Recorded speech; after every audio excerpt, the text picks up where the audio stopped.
Right then guys, I thought I'd give you an update of what's been happening since I done the last video in Chamonix because I haven't actually been very good at making the videos as yet. Been a lot of travelling and stuff like that. First thing I need to tell you about actually is actually arriving in Geneva after travelling up from Papillon in France. That was quite a funny affair because the train was clearly in France, and when I got off at Geneva Central Station and had to swap trains to Geneva Airport, which is only like a 5-minute train ride, I had to go through the border crossing from France into Switzerland. I then went back into Geneva Airport, which is technically the Swiss side, but the car I was hiring was on the French sector, so on the French side. Now I went up to the basically the guard that lets you through to the French side, and he wouldn't let me through because I didn't have a boarding pass. So I ended up paying 35 euros for a taxi to take me literally a couple of miles round to the other side of the airport. And when I got there, only to find that this guy had actually got through just using his reservation on his phone.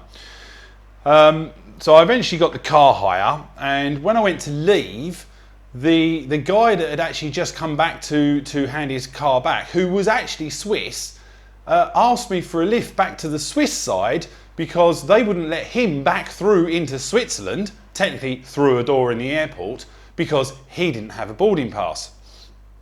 So there was a lot of backwards and forwards, and I actually did give him a lift round from the French side, across the border again, into Switzerland, round to the other side of the airport, dropped him off, went to Chamonix. Now, when I come back, aware that there was this whole problem with bringing the car back to the French side, something I've never experienced before because I've always hired a car when I've been flying. So I brought the car back, and I've actually asked the guy that actually checks the car for damage, is it possible to get through to the Swiss side? And he said no, not without a boarding pass. So I ended up paying him 10 euros for him to give me a quick lift round, across the border, technically into Switzerland, and back to the Swiss side of the airport, so I could get on a train to Innsbruck.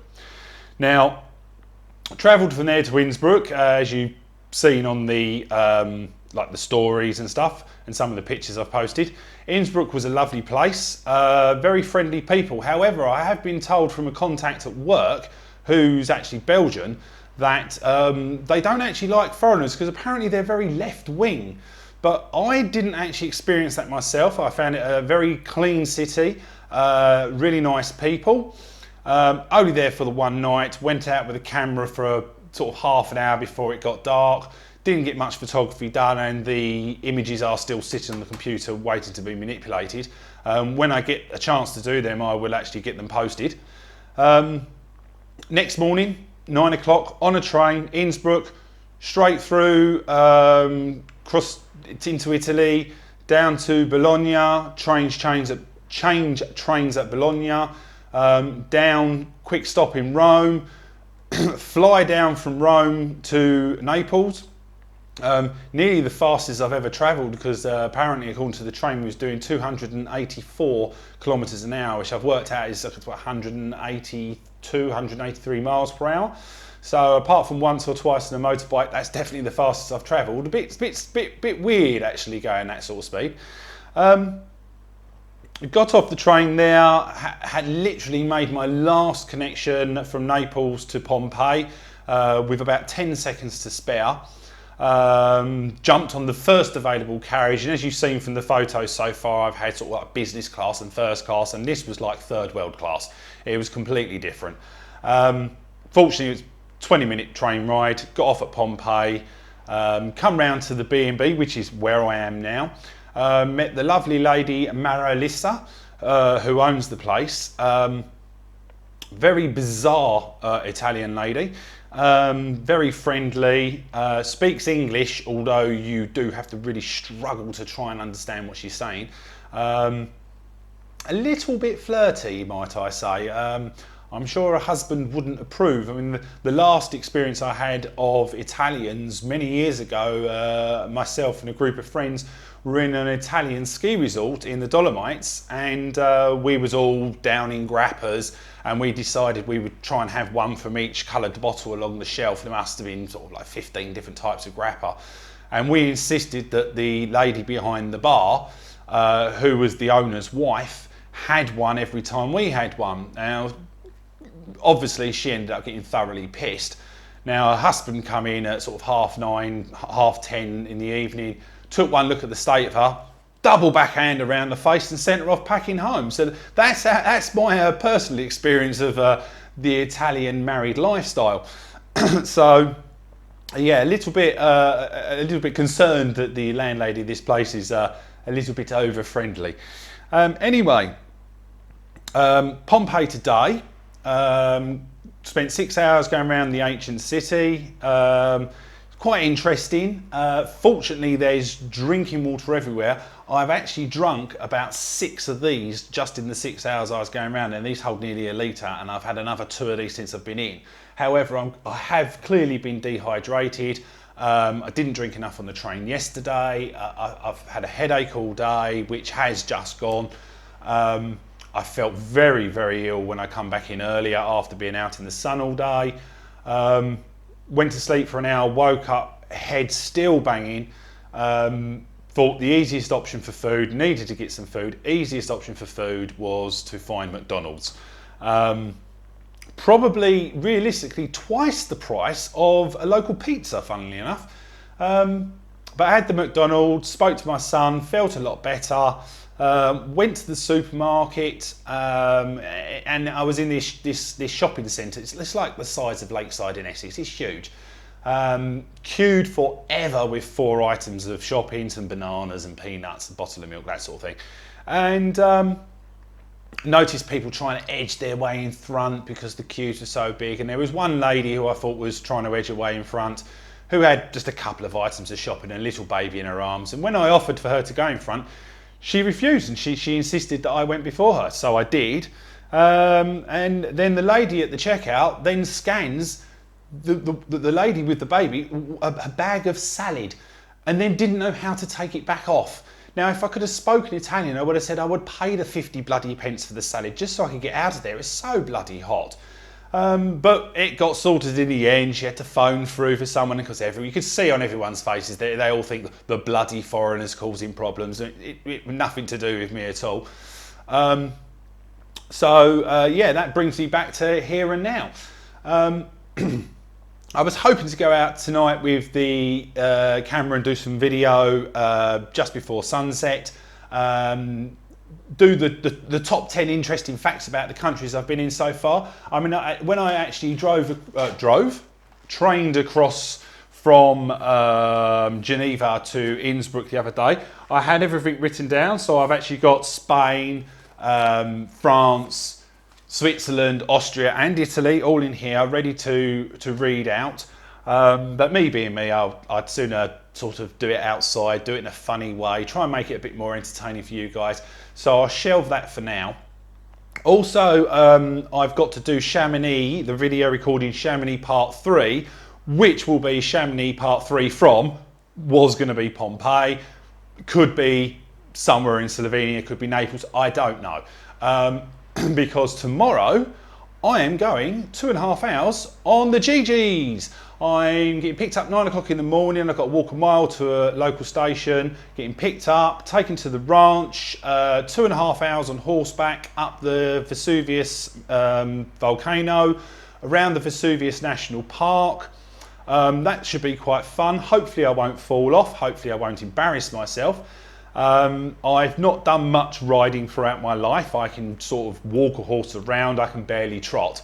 So I have been warned on people on things like TripAdvisor and stuff that that the horses are quite a hard trot. So this should be quite amusing. I have been assured by the ranch owner that they do take children as young as 5 years old, but maybe these children as young as 5 years old can actually ride better than me. We will find out. This could be amusing, but it will give me the opportunity to wear the GoPro. which I have actually charged the battery for this time. And I will get my spare phone out on the selfie stick, and obviously wear the charity t-shirt throughout the ride as well. Now, when I come back from that, get dropped off, probably around about 1 o'clock, 4 o'clock, I've got a bus ride back up to the crater, so I can go and have a little peek-see inside the crater at the supposedly old volcano. However, it isn't actually that extinct. It's the third most active volcano in Italy, the most active being Mount Etna, just across the bay in Sicily. Now, Mount Vesuvius last erupted in 1944, and obviously the big one which took out Pompei and just crystallised everyone in ash like I've seen today in the ancient city, was 79 AD, so 2,000 years ago. So the chances of that happening again anytime soon are quite remote, hopefully. But then if it did erupt like that, then realistically I'm not going to know much about it, and realistically neither are you, because I'll just be gone. Hey ho. So so I'm going to take a bus ride up there, hour and a half around the crater. It's going to be getting close to sunset. Take the camera and the tripod with me, get hopefully some fantastic shots of the bay. Fantastic shots of the bay. Now I've actually cleaned my polarizer filter, which fell off the end of my camera lens today in all the grit and dirt, and considering that cost me £150 13 years ago, God knows how much that would be now, I wasn't very happy. However, it seems to be okay, still seems to be spinning, doesn't seem to have any sort of grindy movements like it did earlier, doesn't seem to be any scratches on the lens of it, so with a bit of luck I'll get some good photos from up at the crater. Now that's not going to leave a lot of time, if any, to do any video work in Pompeii, hence why I thought I'd do a proper video feed tonight. Now, the plan originally from Pompeii was to travel further down south to cross over to Sicily and climb Mount Etna. Now, I looked in at some of the advice online about climbing Etna solo, and they do advise a past 2,500 meters, which is as far as the cable car goes, that you should have a guide, and there is apparently signs saying you have to have a guide to go past that point. However, all the people that have climbed it solo said that you can just walk straight past the signs, there's no one there to stop you, and basically good luck. However, your two choices of actually walking up past that point is to walk up the active lava flow, which means you're walking on hot but solid lava, where you are right beside actual magma flowing past just underneath, and then apparently the pumice rock is so hot that it actually melts the soles of your trainers. So being as I've only got one pair of trainers and I don't really fancy going rooting around trying to find another pair, and I can't really afford it because a pair of trainers is going to be a couple of nights stay in a hotel. So I thought, right, so what's option two? Option two is walk up beside the lava flow in the ash. Now the ash in some places is knee deep, and as you walk in it, it's like apparently walking up, I've seen some video of it as well, it's like walking up the sands in the Sahara Desert, where it's 2 steps up and 1 step back, and because you're disturbing the sand, the loose pumice in the sand starts rolling down the hillside and whacks you in the legs, and the pumice is so hard and so sharp that it actually cuts your skin. Now, I see the photographs of the war wounds on these guys' hands and these guys' legs, and quite frankly, it doesn't really appeal to me that much.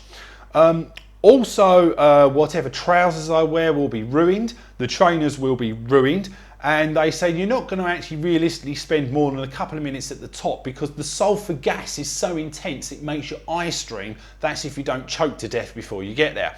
So I've kind of shelved the idea of actually climbing Mount Etna and just decided to go up Vesuvius instead, which is a little bit of steam coming out the crater.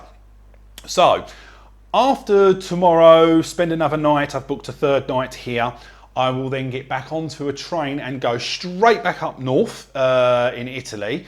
Now, I have two choices. I haven't quite decided yet. I have to make the decision tomorrow. once I've finished riding. I could go up north to Florence, train across to Pisa and do a video feed from Pisa. Now I know there's a couple of people, possibly Jamie Simpson, who might be expecting me to do something funny at Pisa. Now if I go to Pisa, I might very well do something funny. And then if I go to Pisa, I can then quickly do a video feed from Pisa, jump straight back on another train, then get to the north of Italy for late-ish night, somewhere around Venice, spend the night, and then the next day move onwards, and I can then go through Slovenia and Croatia, so I can get through 2 countries in one day. The downside to that plan is that the stopping place would end up being Venice. Now, there's no point in going to Venice and staying on the mainland. If you're going to go to Venice, you might as well get the boat and go across to the island. But going on the boat across the island, not only is it 40 minutes each way by boat taxi, and it's not the expense of the boat taxi, because that doesn't bother me, it's actually the expense of a hotel stay, because Venice Island is very expensive. Now, I really don't like the idea of going to Venice, but not going to Venice. So choice number 2 is getting on the train from Pompeii and just going straight up to the capital city of Slovenia, and getting there rather late, but it means I can get up the next morning, spend the morning there, then the afternoon through to the capital city in Croatia, spend the evening there, an overnight stay, then from there onwards into Bosnia, and then straight from Bosnia into Montenegro, hopefully. So in 2 days I've gone 4 countries. Bearing in mind that I can't, once I've gone out of Italy, I can no longer actually pre-book tickets on the self-service reservation system that Interrail actually have as an app on the phone or on the web. You have to do it in the country you're actually in. So I then have to research the timetables of each country on the phone and see where the connecting links are, what train goes across what border, etc, etc, etc. And realistically, it's going to be easier playing it by ear. So when I get into a country, as I get off the train, I go straight to the ticket office and find out when the next train is to the next destination and actually book that seat. So this is where it all starts getting a little bit shady and a little bit more confusing. However, because you don't have to reserve seats in the other countries, I can simply just turn up and get on. So there is always that advantage. Disadvantage being if there's no room in first class, you have to sit in second class. And I'm sure in some of these countries, like if I go into Greece, I'm sure at a certain point I'll be sharing trains with like chickens and sheep. God only knows. So I'm not quite sure how long it's going to take me to sort of travel through Eastern Bloc countries. Maybe going to Greece. See, if I'm going to go to Greece, realistically, I'm going to have to go to Athens. Now, Greece is a bloody great long country. If you look at it on a map, it's nearly the length of England. So I'll end up sort of travelling probably 8 hours to get to Athens just to go, hey guys, I've been in Athens. Look, it's not a cathedral, is it? It's an old Roman temple or something. And then get back on a train and do 8 hours back out again. And because the Greeks and the Turks hate each other, there's no actual direct train line that goes from Greece into Turkey to Istanbul. You have to go up, swap trains, go up to Sofia in Bulgaria, and then from Sofia then go back down to Istanbul. So the chances are I might actually end up dropping Greece and try and pick up another country somewhere along the line, even though it's not on my ticket, and just pay that little bit extra. Because quite frankly, when you get to these countries, some of these tickets are going to be like €5 or €6. So it's not an expense. Yeah, I might drop Greece purely because I'm going to do 2 days just to say I've been to Athens. Whereas when I'm in Montenegro, I can go straight out of Montenegro, straight into Bulgaria, straight through Bulgaria and then down into Istanbul, spend a day or two in Istanbul, and then come back through Bulgaria and up into Romania. And then that's where from Romania, again, it's a bit hazy. Not sure if I'm going to go Romania into Ukraine and up to Chernobyl. There is another country, for the life of me, I can't remember what it's called, that's below Ukraine and beside Romania, that's not on the Interrail ticket, so I could include that one. Apparently is a safe-ish country. So yeah, and once I've got to Romania, and I know a lot of Romanians, and with a bit of luck I'll be able to fly over a Romanian friend as a little bit of a tour guide. I might spend sort of 3 or 4 days in Romania, because if I fly someone over that I know that obviously speaks the language, we can go around and visit some places and really get a feel for the country. I think it's about time I learnt more about Romania, because I actually have had for the last sort of 4 years, 5 years, a lot of dealings with Romanians. They're lovely people, and I really would like to sort of get to know more of their country. And at the end of the day, they do have mountains there as well. It's the start of the Caucasus Mountains, the Caucasus Range. So as the Alps comes down from Vienna, it then pops back up again as the Caucasus and goes across sort of Slovakia, Romania, and on into sort of Ukraine and Russia and onwards. So yeah, it would be nice to see a lot of Romania. And then obviously Romania, I'll be going sort of the sort of Slovakia, Czech Republic, then Poland, and upwards Lithuania and Estonia, and then around the northern countries. So yes, so far all that's planned is tomorrow, and a sketchy idea about getting to Slovenia and Croatia. So that's what's been happening at this end. What else can I really say? I need to keep hydrated more, because I keep making myself ill by not drinking enough. I've actually gone out to a supermarket tonight, as I said earlier, and bought some actual proper food, you know, like fruit, rather than just eating crap all the time. I'm a bit sick of eating train sandwiches. There's only so much crap I can actually handle in my diet. So yeah, bit more healthy living. Looking forward to the riding tomorrow. Hoping I don't fall off. And yeah, I'll get back to you in the morning with a story up feed on Facebook. Thank you very much. Good night.